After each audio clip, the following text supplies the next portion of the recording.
Salut tout le monde, alors et bienvenue dans cette première revue photo. Il y en aura normalement 3 cet été. Je regarde et je donne mon avis sur vos photos, donc c'est comme mon avis, mais ça peut peut-être vous aider à améliorer vos photos. Je les traite pas forcément toutes, mais si je vois un truc et je me dis que je l'aurais plutôt fait comme ça, bah, je donne un petit coup de traitement pour vous donner un peu plus une image. Le traitement n'est pas très poussé, mais c'est une image de ce que j'aurais vu. Et donc, on va commencer avec la photo de Xavier Villaume, qui est une photo HDR prise à main levée sur un Canon EOS 700D, donc un crop sensor, et avec un objectif 10-18, donc un grand angle. Donc, si je ne me trompe pas, c'est une photo de la Réunion. J'y étais il y a à peu près une année. Vraiment très très belle région. Pas toujours facile à photographier, je dirais.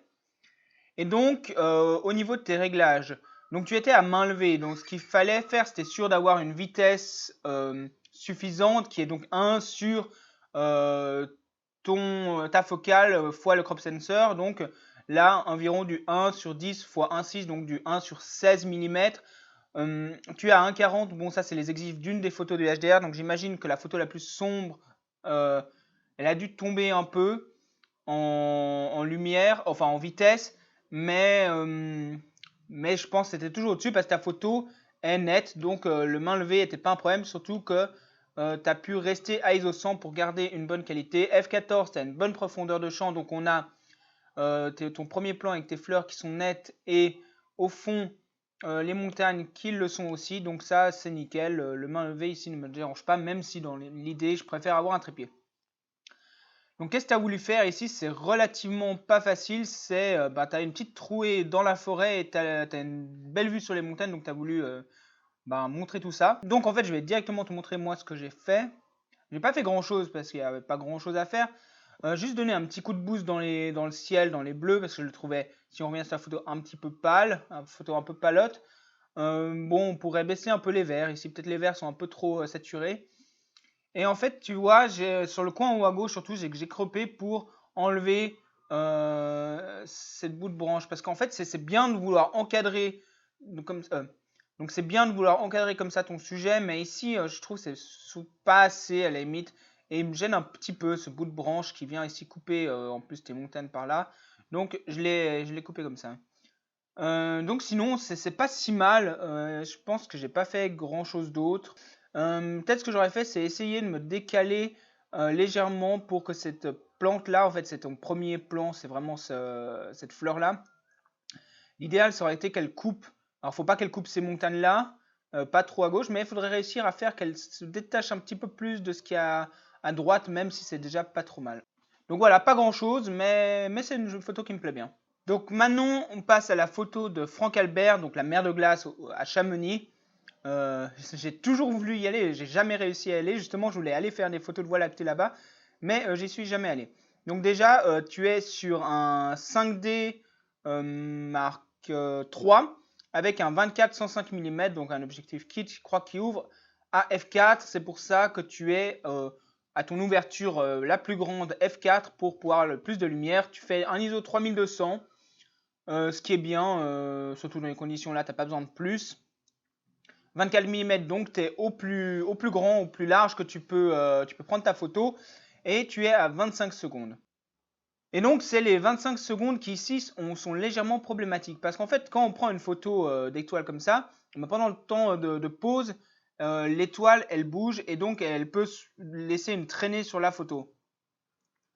Et en fait, dans ton cas, donc pour savoir quelle vitesse il faut utiliser, on utilise la règle des 500. Donc c'est 500 en full frame, 500 divisé par la focale. Donc 500 divisé par 24, ce qui donne environ 21 secondes. J'ai fait le calcul juste avant.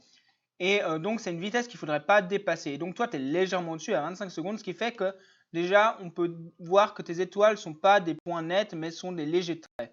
Bon, c'est pas un drame en soi, mais si c'est évitable, autant l'éviter.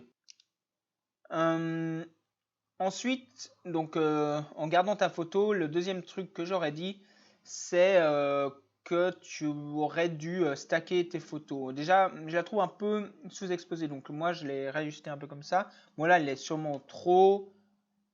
Je l'ai fait juste maintenant. Voilà, plutôt comme ça. Mais donc, tu vois, je la trouve un petit peu sous-exposée. Par contre, après, si on vient zoomer sur ta photo elle-même, elle est assez bruitée. Et je trouve ça un peu dommage parce que, en fait, si tu stacks, si, en fait, l'idéal ici serait de prendre entre 5 et 10 photos juste pour cette partie-là. À ISO 3200, c'est pas un problème que tu stackerais après dans Photoshop et tu te retrouverais avec un premier plan super bien et sans bruit du tout. Et ensuite, tu pourrais coller ton ciel fait à ISO 3200 sur une seule photo. Ici, il n'y a pas besoin de stacker. Et ce serait déjà assez sympa. Voilà, la photo est déjà cool, mais tu pourrais vraiment avoir quelque chose de beaucoup plus propre parce que là, en zoomant, ben, même sur ta photo qui est moins exposée, ben, on voit un peu pas mal de bruit quand même. Ensuite, il y a une dernière chose que je trouve un peu dommage, mais au final, avec ton 24 mm, ça aurait été compliqué, mais pas impossible. C'est qu'en fait, je trouve ça, c'est une belle. Les glaciers, et surtout le glacier d'Argentière, comme ça, c'est une très belle courbe qui amène vraiment bien dans la photo. Je la trouve un peu courte ici. Bon, déjà, tu es en 16 neuvième, donc j'imagine que tu as un peu en bas ou en haut. Alors, si tu as un peu en bas, bah, je rajouterais quand même pour avoir plus de cette courbe qui amène jusqu'au coin gauche, si possible. Et c'est la seule chose au niveau composition que j'aurais changé. J'aurais rajouté un petit peu en bas. Donc à mon avis c'est possible vu que tu es en 16 neuvième. Donc j'espère que tu l'as pris avec plus de premier plan et pas plus de ciel. Mais sinon c'est déjà une photo sympa. Donc comme je te dis, 2-3 petits trucs à rectifier. Donc maintenant on va passer à la photo de Frédéric Kigel qui lui m'a envoyé une description de sa photo sur un Word, ce qui était pas si mal en fait. Il me dit bonjour Julien, la photo est prise à Passy en Haute-Savoie, il me semble que tu connais. Eh ben, je connais la Haute-Savoie pas mal, mais Passy, j'y suis jamais allé. Peut-être pour skier, mais jamais pour prendre des photos en tout cas. Et il dit qu'il a cherché à intégrer le lac vert emblématique de la ville de Passy et le Mont Blanc emblématique de la Haute-Savoie. Donc les deux choses dans la même photo. Il a voulu changer et pas utiliser le même point de vue que la plupart des gens au ras de l'eau. Et il utilise un 600D avec un 17-70 mm. Il a mis un filtre ND minute pour lisser les nuages et un filtre 4 stop gradué pour équilibrer l'exposition entre le ciel et la forêt. Et il utilise bien sûr un trépied, ce qui est bien utile quand on a un ND1000. Et donc tu as le lac qui est en bas à droite sur le croisement des lignes des tiers bien composés. Et donc tu as le Mont Blanc qui lui répond un peu en diagonale, comme ça, en symétrie diagonale sur l'autre point de force, ici. Ce qui est bien aussi, c'est que déjà, tu n'as pas coupé cet arbre ici. Si mon zoom marche, voilà. Donc tu l'as pas coupé, c'est bien, il n'est pas coupé à gauche. Ensuite, je comprends ce que tu as voulu faire, mais est-ce que j'aurais pris cette photo? Bon, je l'aurais pris comme ça pour le souvenir, mais je la trouve un petit peu fouillis comme photo et c'est vraiment pas facile à faire. C'est que ces cailloux ici, ils apportent pas grand chose. On a pas mal de forêts, surtout ces petites branches là qui me gênent un petit peu. Et au final, ces arbres, bien que tu les aies pas coupés, ce qui est bien, ils prennent un peu de place sur le Mont Blanc. Surtout celui-ci, il coupe un peu le Mont Blanc. Alors, de base, moi, ce que j'aurais fait, ce que tu as voulu éviter, en fait, c'est que je me serais mis au niveau du lac et j'aurais essayé de trouver un beau reflet ou une branche dans le lac. Surtout que le lac, vraiment, il a une couleur magnifique. Je regrette de jamais y être allé. Du coup, ouais, c'est pas facile. Mais si tu voulais vraiment changer de point de vue, je sais pas, il aurait essayé d'avancer peut-être sur ce caillou ici, là, voir s'il n'y avait pas moyen de dégager un petit peu plus du lac sans avoir peut-être d'éléments perturbateurs, mais bon, ça se trouve, tu arrives ici, il y en a d'autres, et voir si tu n'arrives pas à dégager un petit peu le Mont Blanc en te mettant par là, d'avoir moins d'arbres proéminents sur le Mont Blanc qui le coupe. Donc ça, c'est au niveau composition. J'essaierai d'ajuster comme ça. Je trouve surtout que tous ces cailloux-là ne donnent pas grand-chose comme information. En tout cas, ça apporte pas grand-chose artistiquement à la photo. Je trouve que je me serais plutôt mis là, en haut, et essayer peut-être de couper directement à la forêt, sans avoir de premier plan direct comme les cailloux. Ensuite, sur la prise de vue, alors j'ai l'impression d'un léger basculement, d'être pas totalement droit, mais bon, ça c'est peut-être juste les diagonales des montagnes. C'est pas facile, je sais pas si t'étais vraiment à niveau. Je l'ai légèrement redressé et surtout ce que tu vas voir, c'est que j'ai changé la balance des blancs parce que sur la tienne, si on regarde, elle était vraiment magenta violette. Je pense que c'est dû au ND1000. Il y a les ND1000 de Nisi, je crois, qui donnent plutôt une couleur violette, alors que les ND1000 de Lee vont plutôt donner une couleur bleue. Mais enfin, je ne sais pas lequel tu as utilisé, mais en tout cas, tu avais une dominance violette. Ici, j'ai rectifié en baissant surtout la teinte magenta vers le vert, peut-être un petit peu trop, enfin à voir. Non, je pense que c'était pas mal. Et j'ai descendu un petit peu les jaunes vers le bleu, mais ça vraiment moins un, vraiment un chouïa. Sinon, c'est plus ou moins tout ce que j'ai fait sur ta photo. En fait, sinon, elle est bien exposée. On voit bien que l'histogramme, bon, il est un poil sous-exposé sur les noirs là, mais sinon, l'histogramme est assez joli. On pourrait peut-être l'exposer un poil plus. Mais l'exposition était pas mal, donc pas grand chose à faire, je dirais juste cette teinte à faire attention, et puis comme je t'ai dit, la composition que j'aurais légèrement essayé de changer un petit peu si c'était possible. Donc voilà, j'espère que mes explications te conviennent, tu me diras dans les commentaires. Ensuite, la photo.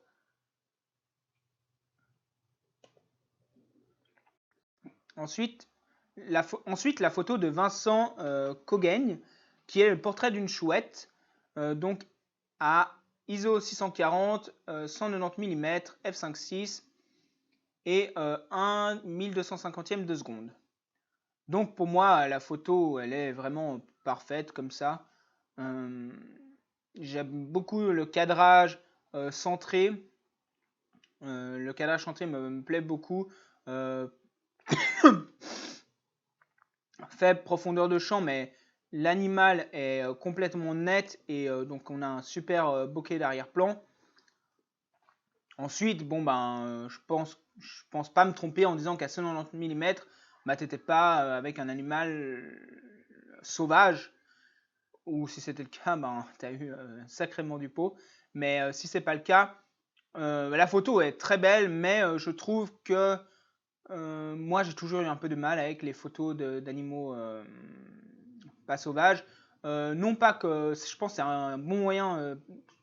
Non pas que je pense c'est un bon moyen de s'entraîner à la composition avec les animaux. Par contre, jamais retrouvé.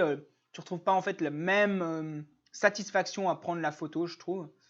Donc je te conseille, à la limite, si tu aimes beaucoup la photo animalière, d'essayer de sortir un peu près de chez toi et de trouver des animaux sauvages. Tu n'arriveras sûrement pas à une photo aussi qualitative que ça.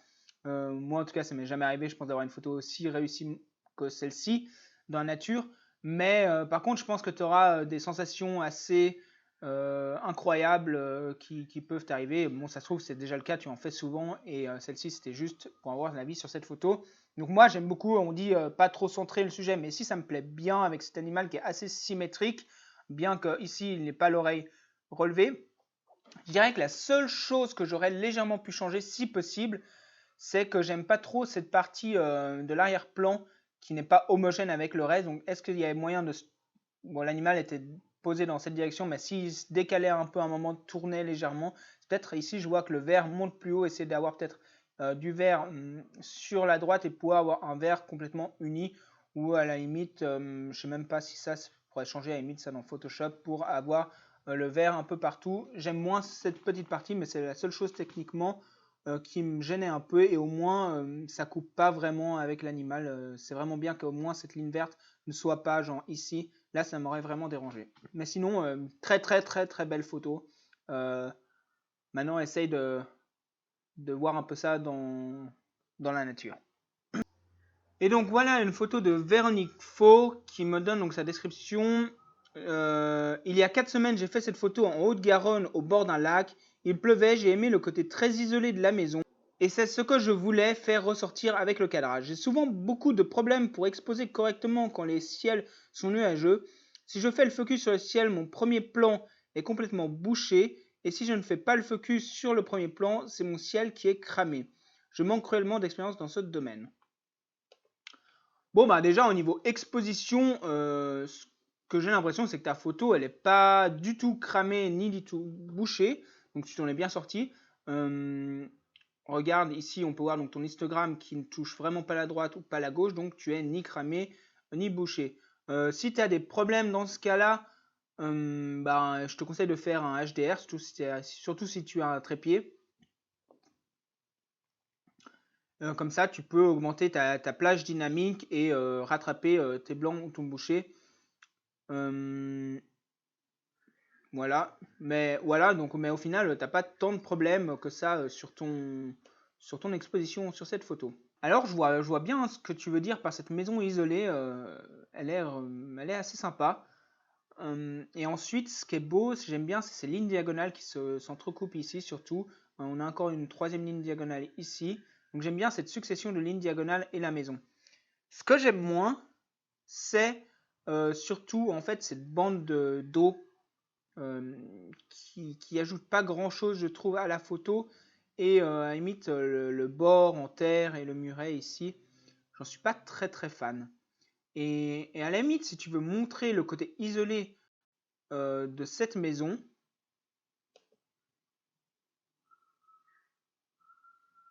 et donc à la limite, si tu veux montrer le côté isolé de cette maison, ce que j'aurais fait, c'est que j'aurais changé le cadrage légèrement. Je vais te le montrer juste après.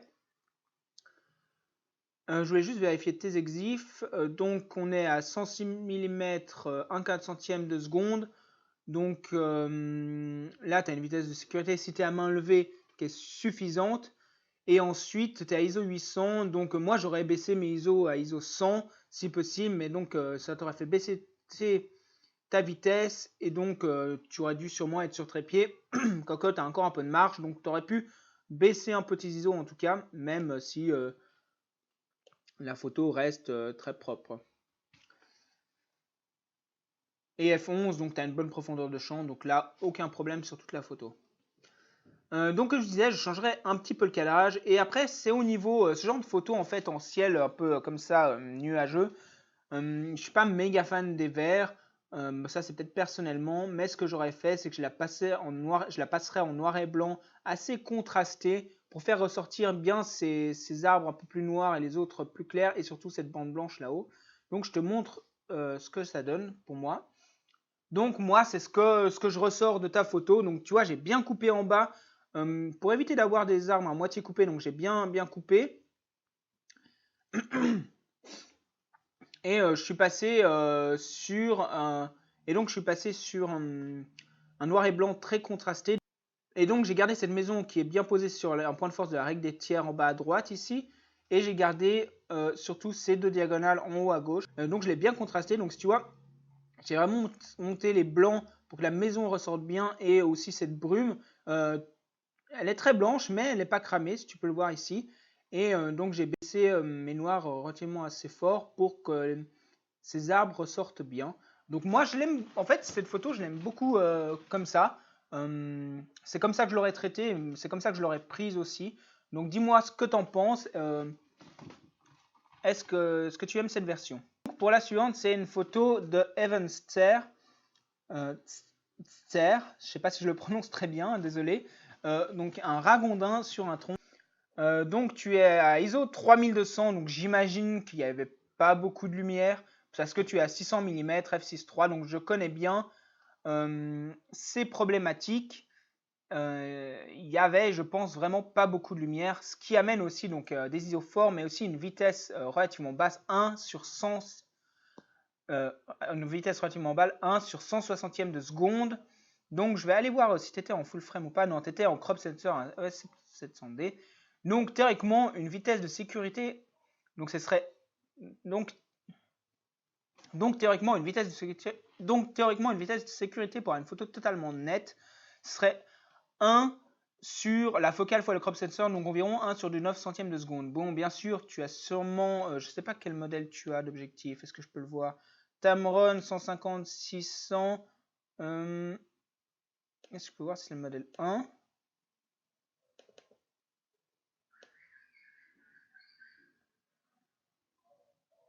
Ça a l'air d'être le modèle 1.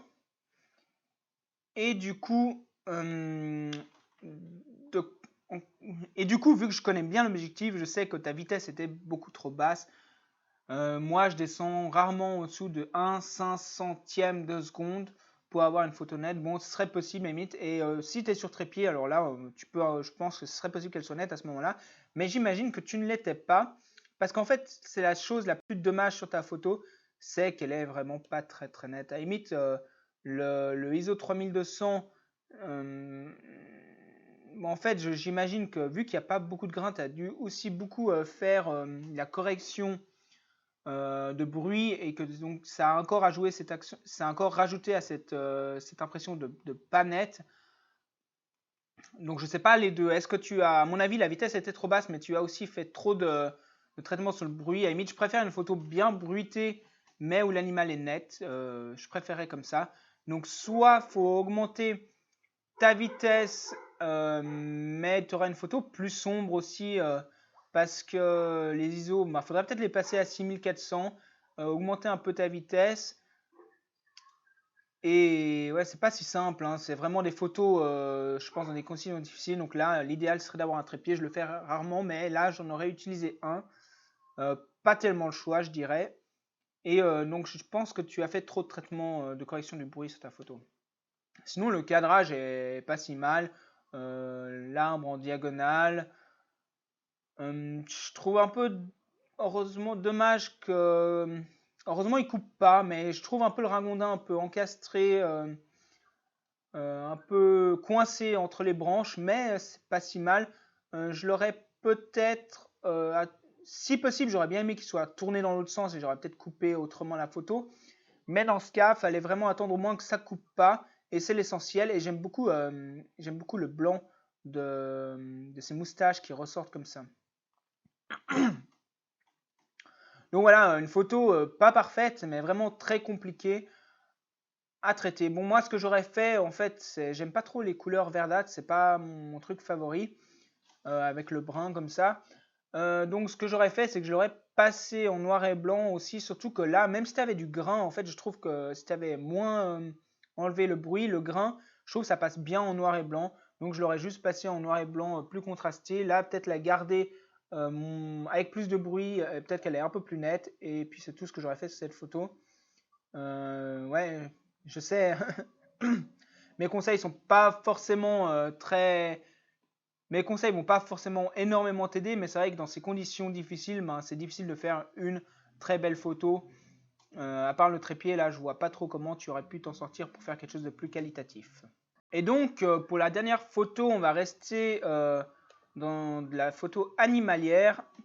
Donc, une photo de Corentin Bérubé qui est sur un 6D à 7200 f2.8. Petit matin avec la brume, l'animal est arrivé dans la brume et a posé quelques instants pour repartir. Déjà, je peux te dire que j'adore cette photo comme ça, au niveau composition. C'est vraiment le type de photo que je fais pas souvent en photo animalière, mais que j'aimerais faire plus souvent. Et en fait, c'est dû au fait que tu sois bloqué à 200 mm, mais c'est une photo un peu plus d'ambiance qu'une photo de l'animal en lui-même. Et j'aime beaucoup. Et donc, je trouve pour tes limitations aussi en tant que focale 200 mm, je trouve que tu as vraiment très bien fait. Donc comme tu dis, tu étais au petit matin, donc j'imagine pas beaucoup de lumière, donc tu étais ouverture la plus grande, ce qui est bien ici parce que ton animal, lui, est en focus, mais tout le reste est hors du focus, ce qui rend vraiment très très bien. Sinon, ces gros arbres, s'ils étaient dans le focus, ils me gêneraient vraiment, mais là, ils font que encadrer ton sujet, tout en étant artistique, donc c'est bien. Et ISO 6400, tu as été obligé de monter beaucoup dans les ISO pour avoir une exposition correcte avec la lumière qu'il y avait. 1/2 centième de seconde. Donc tu as ta vitesse de sécurité, j'imagine que tu étais à main levée. Je ne sais pas si c'est une version stabilisée ou pas. Si c'est une version stabilisée, tu aurais pu baisser un peu, puis peut-être baisser un petit peu ses ISO. Parce qu'en final, cette photo, je la trouve vraiment géniale. Le seul truc qui est un peu gênant, un petit peu gênant finalement, c'est qu'elle est quand même très très bruitée. Mais comme tu vois, par rapport à la photo d'avant, je préfère une photo bruitée comme ça, mais où les choses sont nettes, que si elle avait été complètement lissée au niveau du bruit et que tout semblait un peu flou. Là, on peut voir la chose pour moi qui est la plus importante sur ton animal, c'est qu'on a cette zone blanche derrière l'animal qui est assez noire et que son museau ne vient pas couper l'arbre ici à gauche. La photo n'aurait pas du tout marché à mon avis si tu vois la tête était à moitié dans l'arbre parce qu'on ne reconnaîtrait pas aussi bien la silhouette de la biche. On ne reconnaîtrait pas autant la silhouette de la biche comme ça si elle était coupée dans le tronc, donc ça c'est vraiment important. Cet arbre-là me gêne pas spécialement, peut-être ça aurait été bien sans, mais bon ça on n'y peut rien. Mais il coupe l'animal bien sans que ça soit trop gênant pour la silhouette. Et vraiment le plus important, comme je me répète, c'était de ne pas le couper avec cet arbre-là. Donc j'ai quasiment rien changé à ta photo, j'ai juste rajouté un tout petit peu de blanc. J'aimais bien que les blancs soient un peu plus boostés dans cette photo, mais sinon pas grand chose à dire. Cadrage pour moi parfait. La seule chose que j'aurais essayé de faire, c'était d'avoir un trépied, mais bon, quand on se balade, quand on se balade comme ça dans la forêt, c'est pas toujours évident de prendre son trépied avec soi. Mais là, si tu avais pu l'avoir, ou un monopode à la limite pour baisser un petit peu, surtout si l'animal était. Pour baisser ta vitesse, surtout si l'animal ici ne bouge, s'est arrêté un petit moment, tu aurais pu baisser, je sais pas, peut-être un 50e, surtout si c'était un 50e sur trépied, et peut-être baisser donc tes ISO un petit peu, 3200 ou un petit peu moins. Mais déjà, franchement, la photo me plaît vraiment beaucoup comme ça. Et le bruit, surtout en noir et blanc, passe bien. Surtout qu'on ne va pas spécialement zoomer sur la chevrette de très loin. Et puis sur le premier plan, le bruit n'est pas spécialement gênant. Donc vraiment, très très belle photo. Elle me plaît vraiment beaucoup. Donc voilà, on a fini pour les photos que vous m'avez envoyées pour le mois de juin. Je vous mets un lien dans la description pour le mois de juillet. Vous pouvez tous me renvoyer une photo si vous le voulez. Donc exclusivement de la photo de paysage ou animalière, parce que le reste, je ne me sentirais vraiment pas de vous donner un avis sur vos photos. Et donc pour tous ceux à qui j'ai traité la photo, j'espère que mes commentaires vous donneront quelques indications. Et je vous dis à bientôt. Ciao!